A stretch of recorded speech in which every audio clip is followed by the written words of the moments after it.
Jackson Radio Show.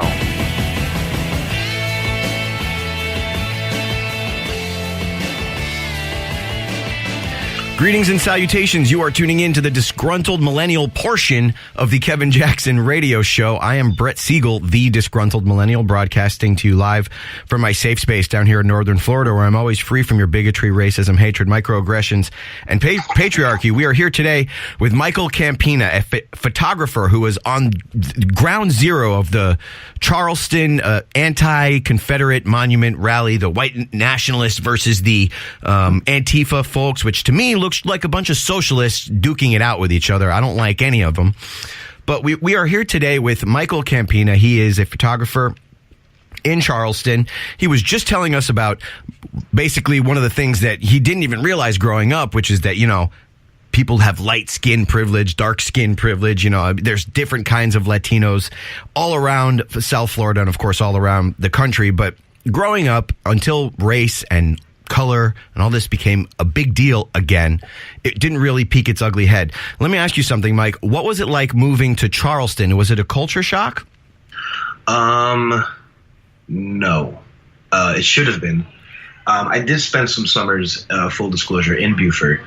My uncle was stationed at Parris Island. He's a Marine, Semper Fi. And I would go visit him and my aunt. I'd visit them and spend summers. It's about an hour and a half from here. And yeah, I mean, at the time growing up, it was very different for me to come out to such a slow pace. But I think after, 30 some odd years of the, Miami style of living, the nightlife, it was a welcome change. Right. Southern hospitality is a real thing. And I like it, to be honest. Yeah. Did you, I mean, because what they say, because of course all these states are, they call these Republican states the flyover states, the states that, they don't really matter. They don't really represent mainstream America. And a lot of these smaller communities, these slower paced communities get pinned as being these, they're just a bunch of redneck racists. Did you notice a lot of racism when you moved to Charleston? I started to really pick up on something different from where I'm from when I started to see all the Confederate flags everywhere. And it's not very obvious at first. I had moved here a year after they took the flag down from, forgive me for not knowing, but it was over the State House. I'm sorry. I don't recall right away, but it was big in the national news, and I think it was the first state to really start to, call attention to this controversy over the flag. Right. And they brought it down, and it was met with a lot of controversy, but it was also met with a lot of applause. And so I think that there has been lately this move to kind of start to, take away some of these symbols.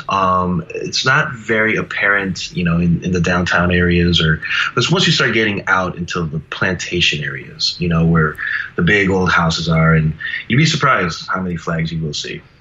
What's your take on the whole Confederate flag? Because I know moving from South Florida, you grow up in the public school system in South Florida. It's very, very progressive. It's very, very liberal. The Nazis, you're taught as though they are these right-wing, extreme right-wingers, when in fact, the Z in Nazi stands for socialist, which is a left-wing philosophy. But, you're taught that, communism was sort of brushed under the rug, even though 200 million people died as a result of communism in the 20th century. But Nazism is the big sort of kahuna when it comes to teaching about the evil that happened in the 20th century. And these days, Nazism and the Confederate flag are sort of grouped into one big whole sort of right-wing philosophy that liberals can use to sort of bludgeon folks with. Now, when you're taught that in South Florida, it's, you're taught that the Confederate flag is equal to racism. If you fly a Confederate flag, there's nothing about the tradition. There's nothing about states' rights. They don't teach you about states' rights in liberal education when it comes to the Confederate flag. But do you think that the Confederate flag is synonymous with racism? Like, for example, if someone flies a Confederate flag, can you be absolutely sure that that person is a racist? No, you can't. And this is where it gets really dicey. You really can't. You really can't generalize, especially about something that's so delicate, and the ramifications of being branded racist are so devastating to career and reputation. I mean, I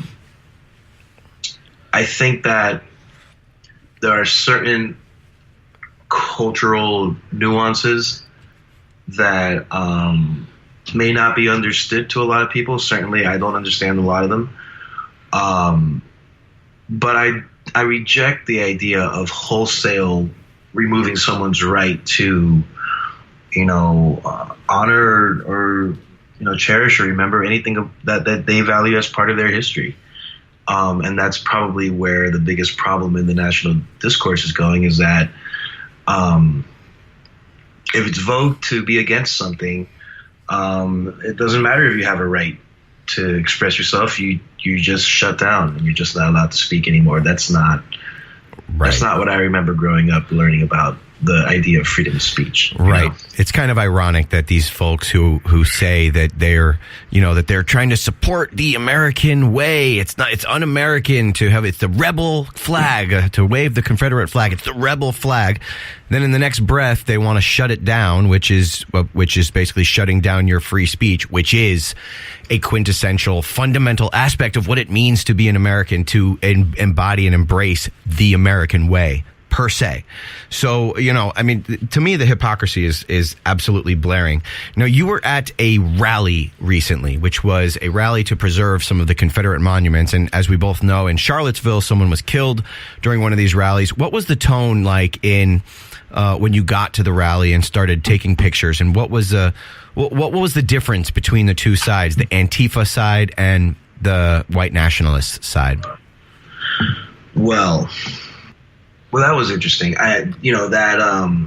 That week we had experienced the nightmare that happened in Charlottesville, and it was a citywide thing. And that sentiment, that energy started to kind of bleed into other southern cities, and Charleston kind of picked up where kind of Charlottesville left off, but it didn't pick up in the same fashion. There's something really unique about Charleston. It's a very slow town. It's a very polite town. I think that this town is too polite to riot. I might be wrong. But, well, they have these Antifa people shipped in. A lot of the anti white protesters are there. The Antifa protesters, they're there because they're being bussed in. There's a lot of Craigslist ads that are basically like, oh, come on out for $15 an hour and show your support. Paid protesters. I mean, that's not really the spirit of a protest, but if violence does break out, I would presume that these people are shipped in, bussed in, and sort of probably a part of some big George Soros scheme to basically pad the numbers, to increase the numbers of the protesters. We're going to talk a little bit more about this when we get back.